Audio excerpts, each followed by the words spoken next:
Assalamu alaikum wa rahmatullahi wa barakatuh. Que la paz y las bendiciones de Allah sean con todos ustedes. Mi nombre es Azhar Guraya y ustedes están viendo el canal Review of Religions.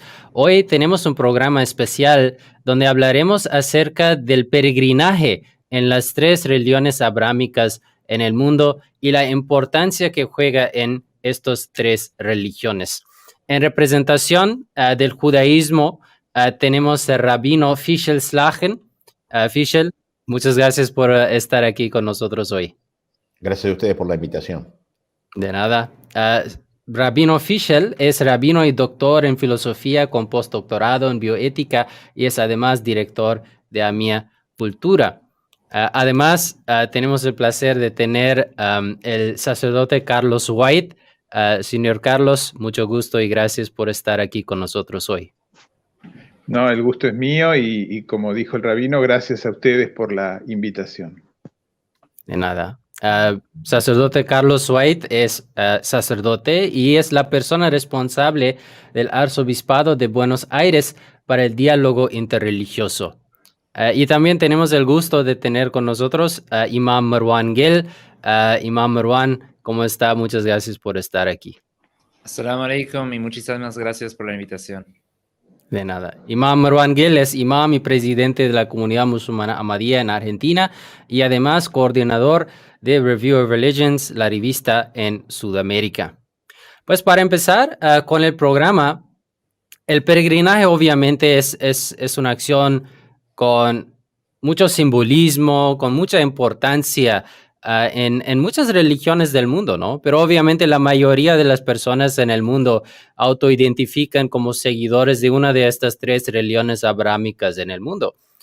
Pues es importante conocer la historia del peregrinaje, la importancia que juega y especialmente en estas fechas que para nosotros los musulmanes son las fechas de nuestro peregrinaje, el Hajj. Pues sería interesante en estos días hacer una comparación entre las tres religiones y ver un poco más acerca del concepto del peregrinaje que existe y las similitudes y tal vez algunas de las diferencias entre estas tres religiones abrámicas. Pero la primera pregunta lo que tenemos y empezaremos con el rabino Dr. Fischel es ¿qué rol desempeña la peregrinación en su religión? Además, ¿cuáles son los lugares de la peregrinación? ¿Cómo se peregrina? ¿No? ¿Cuáles son los ritos o los requisitos? ¿Y qué es el beneficio y el propósito de la peregrinación en su religión? Señor rabino. Bueno, muchísimas gracias por la invitación, como dije antes. Muy brevemente y en los tiempos que tenemos disponibles, en el judaísmo son tres las peregrinaciones preceptuadas bíblicamente y se llaman Shloshet HaRegalim, los tres peregrinajes, los cuales eran siempre hacia el gran templo de Jerusalén y se cumplían de forma anual. Todos los años se hacían estas preceptuadas tres peregrinaciones. Cuando el templo de Jerusalén fue destruido en el año 70 de nuestra era, esta obligación de peregrinar claramente desapareció. Ahora, la instauración de estos tres peregrinajes anuales se encuentra en el libro del Deuteronomio, capítulo 16, versículo 16, cuando dice, 3 veces al año se presentarán tus varones, la obligación era del varón en peregrinar, aunque los niños y las mujeres también acostumbraban a hacerlo.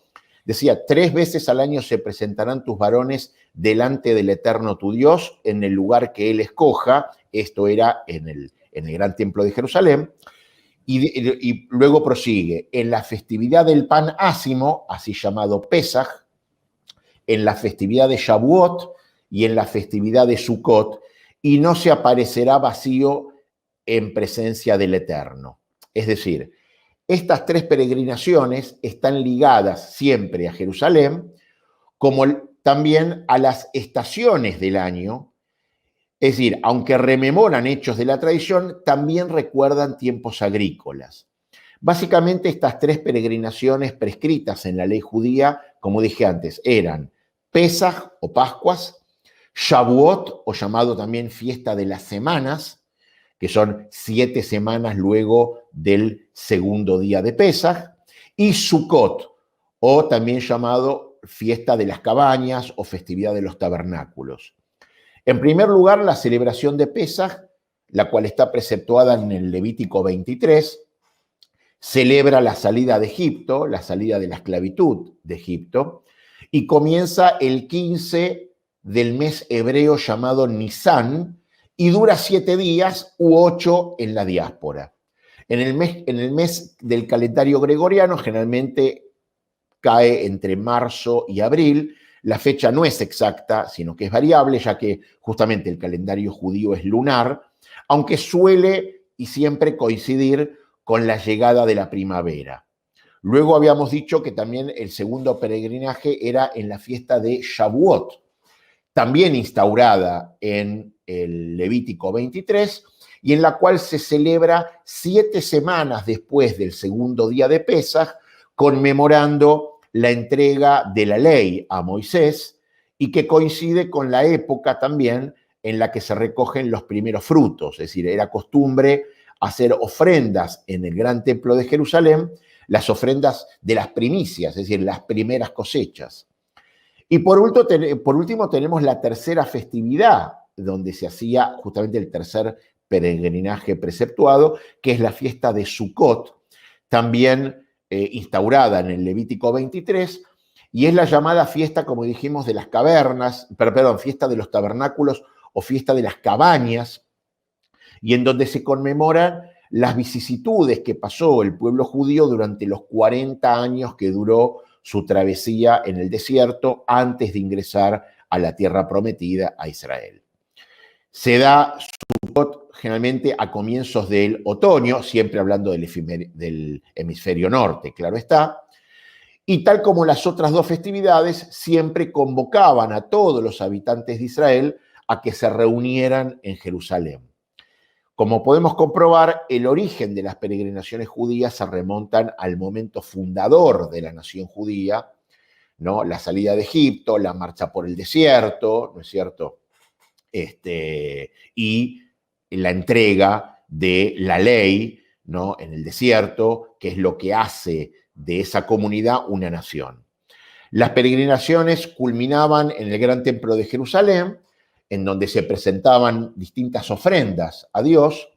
Y como dije antes, cuando se destruyó el primer templo de Jerusalén a manos de los babilonios, aproximadamente en el 586, 587, antes de la era común, las peregrinaciones fueron claramente suspendidas y retomadas al construirse el segundo templo de Jerusalén, el cual fue nuevamente destruido por los romanos en el año 70 ya de nuestra era, a partir de la cual la obligación de peregrinar justamente cesó. Pero quedó básicamente en la memoria, eso sí, una frase que se repitió y se repite a lo largo de los años cuando se celebraban estas fiestas, que es el año que viene en Jerusalén. Bueno, hasta aquí digamos, las 3 peregrinaciones más importantes y bíblicamente preceptuadas en el judaísmo. Muchas gracias, Rabino. Gracias por esa introducción al peregrinaje en la religión judía. La siguiente persona, religión, lo que tenemos es el cristianismo o el catolicismo. Pues, sacerdote Carlos White, ¿qué puede decirnos acerca del peregrinaje en el cristianismo y la importancia que tiene en su religión? Por favor. Bueno, en el cristianismo, o el catolicismo en este caso, lo que me toca a mí representar, el peregrinaje, si bien siempre existió como práctica religiosa, nunca fue algo que estuviese regulado, pero siempre existió. De hecho, yo creo que los lugares considerados santuarios han sido siempre visitados por peregrinos creyentes desde el comienzo de la historia del cristianismo.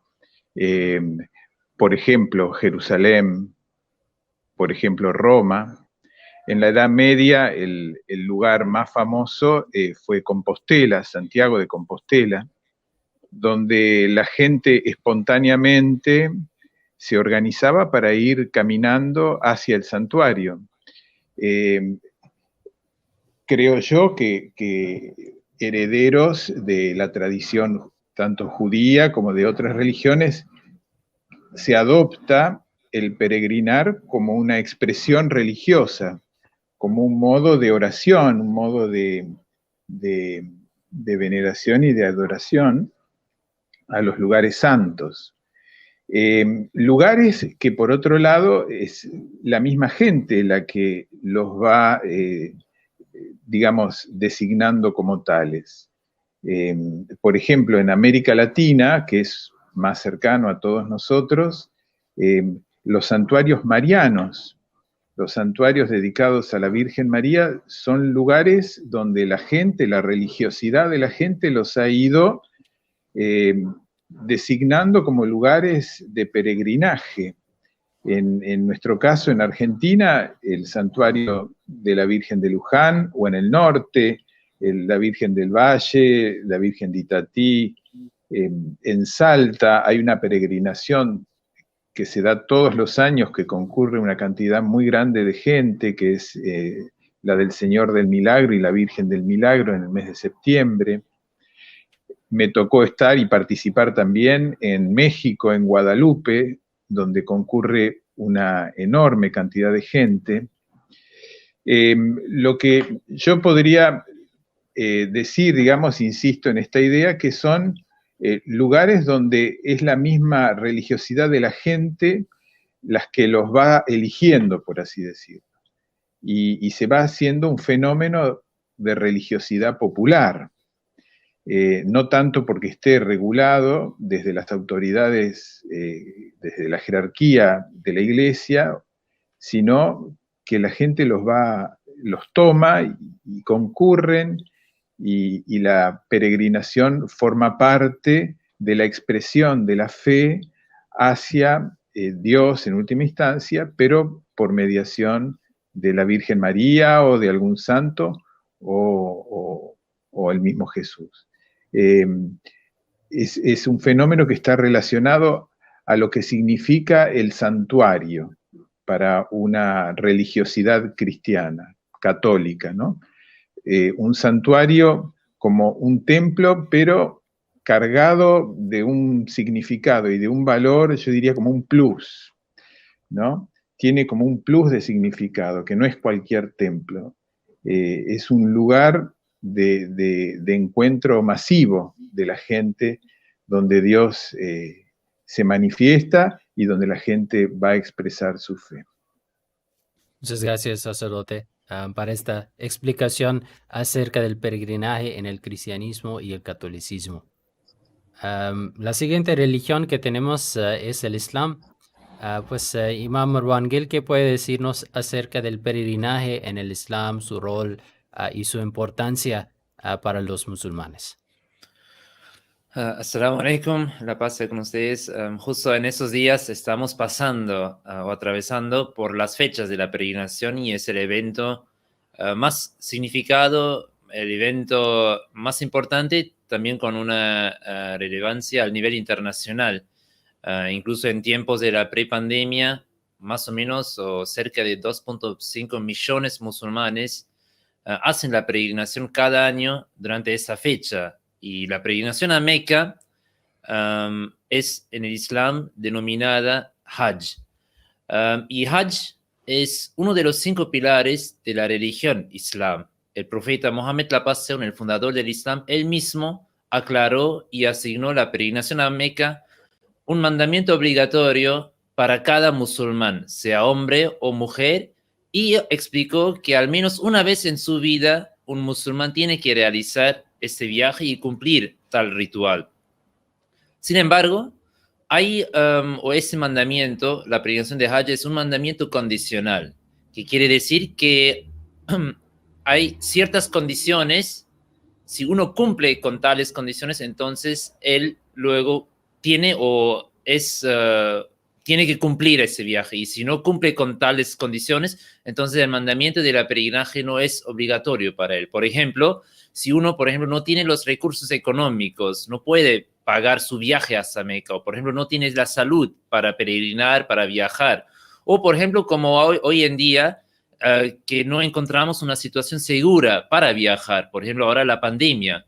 Entonces, en esos ejemplos ya no es más obligatorio para la persona o el creyente realizar la peregrinación.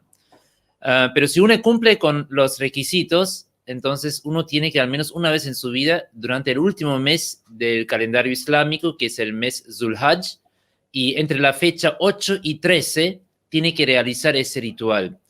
Y en el Islam hay dos formas de peregrinaciones. Hay una peregrinación que es obligatoria, que es Hajj, y siempre es durante esta fecha. Y luego hay otra peregrinación que es la peregrinación voluntaria, opcional, que se llama Umrah.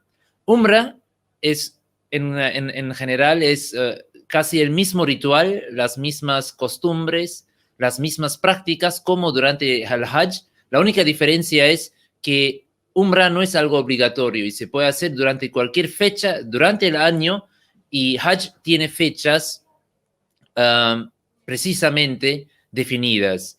Ahora, obviamente, la pregunta, ¿por qué a Meca? En ese contexto, nosotros, los musulmanes, creemos que Meca es la casa sagrada y es el primer lugar que fue adorado o que fue dedicado para la adoración de Dios único. Y en ese contexto, la Kaaba es una expresión simbólica de la unicidad de Dios en la tierra. Y nosotros consideramos que la construcción o la reconstrucción y el desarrollo de la Kaaba, de la casa sagrada en la Meca, que hoy en día es ubicada en Arabia Saudita, tiene también un gran vínculo con los profetas Abraham, la paz sea con él, y su hijo Ismael, la paz sea con él. E incluso la esposa del profeta Abraham, Agar, también juegan un rol importantísimo. Y durante la peregrinación, los musulmanes conmemoran y recuerdan los sacrificios, los esfuerzos de la familia Abraham para establecer la unicidad de Dios en la tierra, y incluso los propios sacrificios que ellos hicieron por el amor, por la voluntad de Dios. Y por eso, por ejemplo, un musulmán durante la peregrinación se hace 7 vueltas alrededor de la Kaaba. Y todas las rituales, las ceremonias son expresiones simbólicas. Y es decir, que como uno gira alrededor de la Kaaba, asimismo tiene que girar su vida alrededor de la unicidad de Dios. También, por ejemplo, se hace una corrida entre 2 colinas. Es también una conmemoración o un recuerdo simbólico cuando el profeta Abraham, la paz sea con él, dejó su esposa Agar y su hijo Ismael en el desierto. Y no hubo nada en ese momento, no existía en ese momento una ciudad, una civilización en esa parte. Y lo hizo solamente para que su familia se instalara allá y luego estableciera un lugar y mantuviera la Kaaba. Y asimismo es también para el creyente un recuerdo de también siempre dar prioridad a la voluntad de Dios, expresar su amor a través de obras prácticas. Y asimismo, todas las diferentes rituales son en realidad una indicación hacia los sacrificios de la familia Abraham. Y tiene obviamente por un lado el propósito que la persona que él encuentre o se una con Dios y que logre esa unicidad entre él y Dios y que se purifique de cualquier forma de idolatría. Y por otro lado, obviamente, la peregrinación también es una forma de fortalecer los lazos fraternales entre los musulmanes. Es una forma de, y incluso por eso dice el Corán, que es un lugar de paz, de seguridad, de unión. Es decir, que es un lugar donde los musulmanes pueden unirse, pueden juntarse y pueden fortalecer su hermandad. Por eso incluso en el Islam, Meca también es el lugar o es la orientación, la dirección de nuestros rezos, de nuestras oraciones. Y cada musulmán en sus rezos diarios reza siempre dirigiéndose hacia la Meca. Y esas 2 formas de las peregrinaciones, Hajj y Umrah, son los 2 conceptos básicos o las 2 formas de la peregrinación en el Islam. Muchas gracias, Imam Marwan. para esta explicación acerca del peregrinaje en la religión islámica.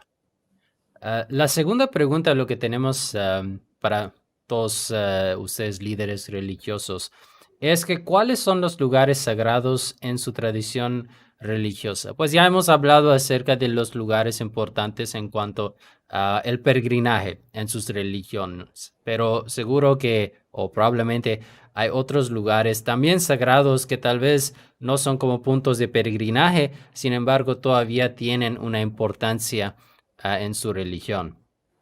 Pues, ¿por qué estos lugares ocupan un rol importante en sus religiones si no son como un destino de peregrinaje? Pues para empezar, voy a pedir a Rabino, señor Rabino, si puede explicarnos un poco acerca de los lugares sagrados en el judaísmo que tal vez no son lugares o destinos para el peregrinaje.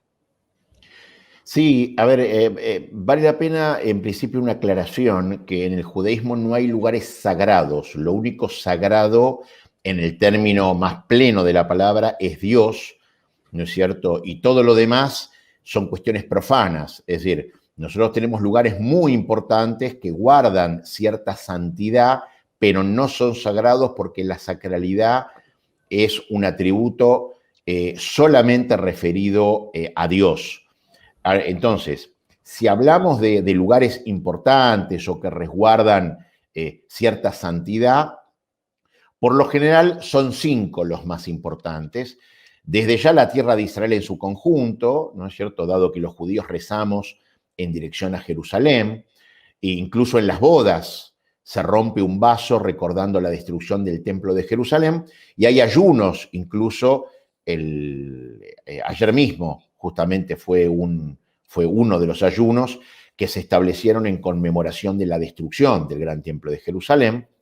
De hecho, el gran templo de Jerusalén, o lo que se llama el monte del templo, es de acuerdo al judaísmo donde fue creado Adán, ¿no es cierto?, el primer hombre, y donde tuvo lugar el sacrificio de Isaac, el hijo de Abraham, ¿no? Allí se guardaban en el arca del pacto las tablas de los 10 mandamientos, ¿no es cierto? Hoy resta de todo ese lugar el Muro de los Lamentos, que es el occidental de aquel templo, y por supuesto está en los Salmos 137, 5, 6, que dice: si te olvido, oh Jerusalén, que mi mano derecha olvide su habilidad, que mi lengua se pegue a mi paladar, etcétera, etcétera, todo por, en caso de no recordar justamente a la ciudad de Jerusalén.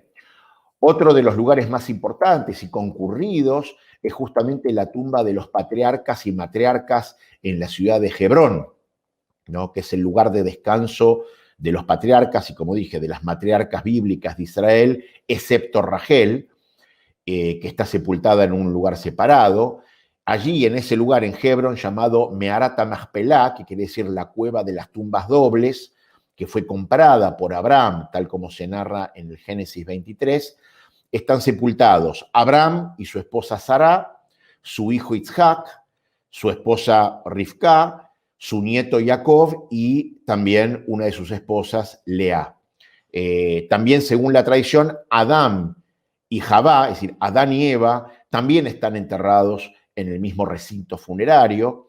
Hebrón, la ciudad de Hebrón, fue uno de los primeros lugares donde residieron los patriarcas de Israel a su llegada a la antigua Canaán, la tierra de Canaán, y es el primer lugar que el pueblo judío compró dentro de la tierra de Israel, y esto implica que Hebrón alberga la comunidad judía más antigua del planeta, incluso. Como dije antes, luego está también la tumba de Rachel, que fue la segunda esposa, ¿no es cierto?, de Jacob, nieto de Abraham, hijo de Isaac, que está en Belén, y es el tercer sitio más importante después del Monte del Templo en Jerusalén y la tumba de los patriarcas en Hebrón, tal como indica el Génesis 35, que Jacob enterró a Rachel en Belén, donde se encuentra hoy todo un complejo hacia donde la gente va cotidianamente a rezar. Se destaca también la ciudad norteña de Sfad o Safed, en la Galilea, dentro de Israel, que también es un lugar sumamente importante en el judaísmo por ser donde vivieron y enseñaron grandes sabios talmúdicos, rabinos y místicos, cuyas sepulturas se encuentran allí. Aún están incluso sus sinagogas, sus casas de estudio y libros de más de 700 años de antigüedad. Y por último, la norteña ciudad de Tiberíades, dentro también de Israel, donde se encuentra el lago de Kineret, lugar que fue el principal centro de aprendizaje de Torá y donde el Sanedrín se reunía. El Talmud de Jerusalén, de hecho, fue escrito allí, en esa ciudad, en la ciudad de Tzfat, de Safed, ciudad en la que se encuentran las sepulturas de uno de los más grandes sabios talmúdicos, que fue Rabbi Akiva, el rabino Yohanan ben Zakkai, y por supuesto también la tumba de Maimónides, ¿no es cierto?, uno de los más importantes rabinos y legistas del pueblo judío, así como también muchos otros rabinos famosos se encuentran dentro de esa ciudad.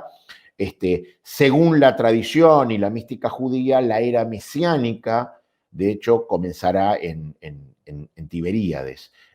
Básicamente estos son los 5 lugares, digamos, más importantes donde incluso peregrinan también durante el año en las fechas calendarias los judíos. Se le puede sumar también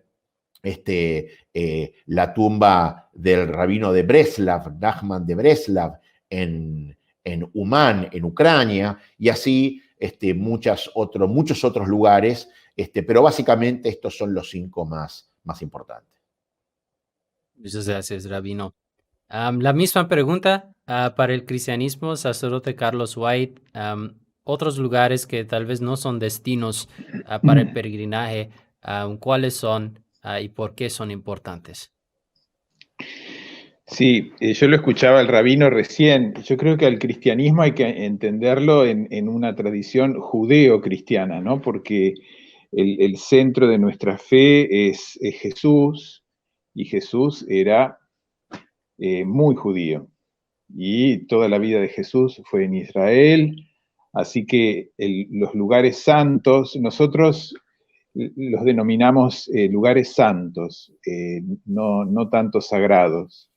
Habría que hacer una distinción entre una palabra y otra, pero lo que el cristianismo denomina tierra santa es Israel, ¿no es cierto?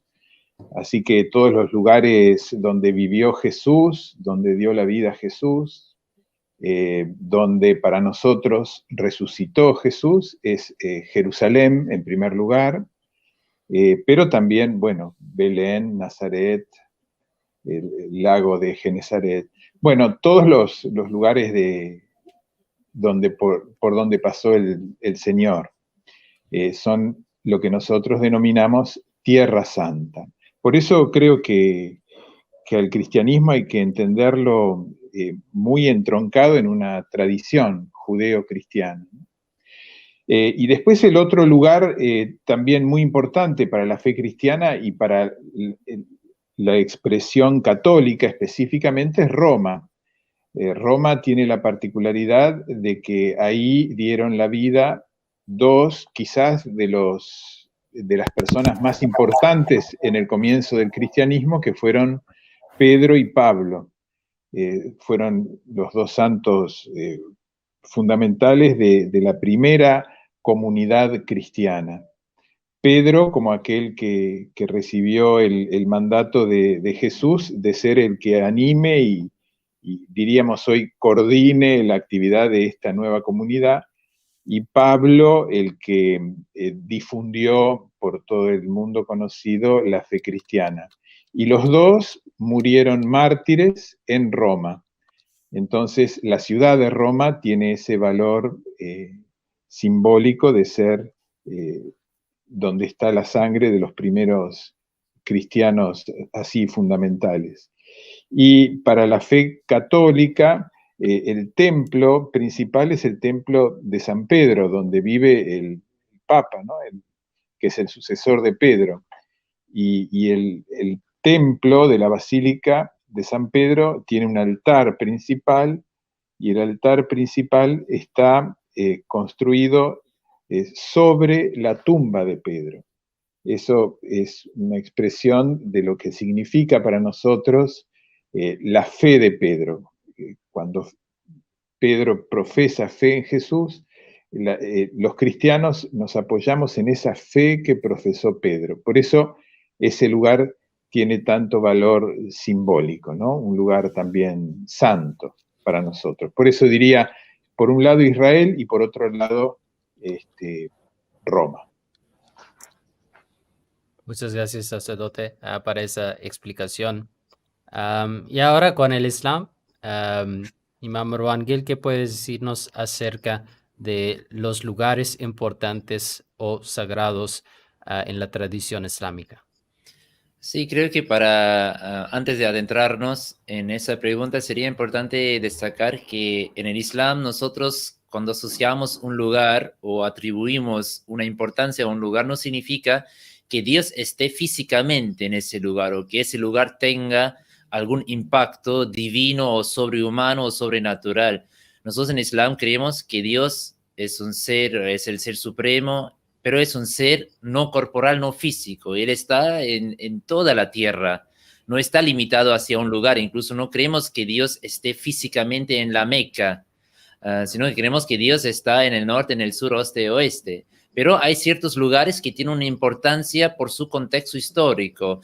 Son lugares que manifestaron la presencia, las bendiciones de Dios hacia sus seres queridos, hacia sus profetas. Y obviamente, el primer lugar y el único lugar que es sagrado es Meca, es la Kaaba, que incluso tiene el atributo Beitul Haram.